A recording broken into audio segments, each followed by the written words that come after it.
Hi, so an interesting way to look at the American Revolution is via the Stamp Act Declaration and the Declaration of Independence. You can compare and contrast them and readily see how the colonists' conception of their rights shifted over time.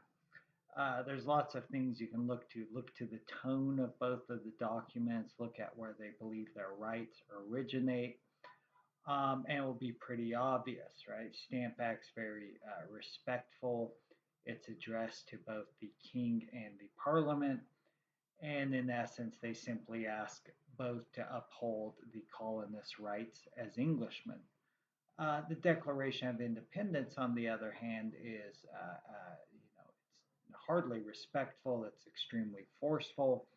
Notice that it's only addressed to the king and not parliament. By this point, the colonists have decided that they owe, they owe no allegiance to parliament, but perhaps to the king, and this is their opportunity to sever that relationship. Um, and of course, the Declaration of Independence, their rights no longer originate in their having been Englishmen, but rather they speak in terms of natural rights.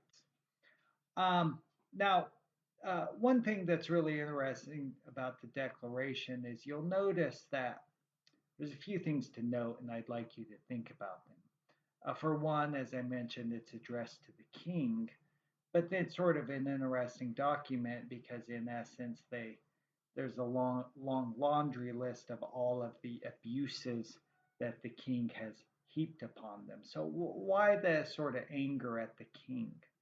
Also notice that in the first part of the declaration, this is where you get the lofty rhetoric, right? All men are born equal. But also notice that there's a conservative slant to it, that they emphasize that they are patient, that they're moderate, that they long have suffered, that they've repeatedly tried to, ask the king to address the wrongs being bestowed upon them. And why is this? Why do they emphasize that they're patient and long suffering? Well, you have to think, who's the potential audience of the document? There's probably two, well, three. One, that they're putting the British on notice that they're now independent. The second audience, we could say, of course, is how about the various monarchs of Europe, France, Spain, and so forth.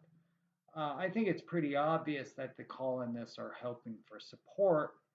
But if you approach a monarch and ask for support, you also have to reassure the monarch, look, revolutions don't just happen overnight. You have nothing to worry about. Now, of course, turns out that's not the case with the French, but that's a story for another time. Finally, of course, there are loyalists in the colonies, right? They need to be convinced that the patriot cause is just. So, interesting comparisons.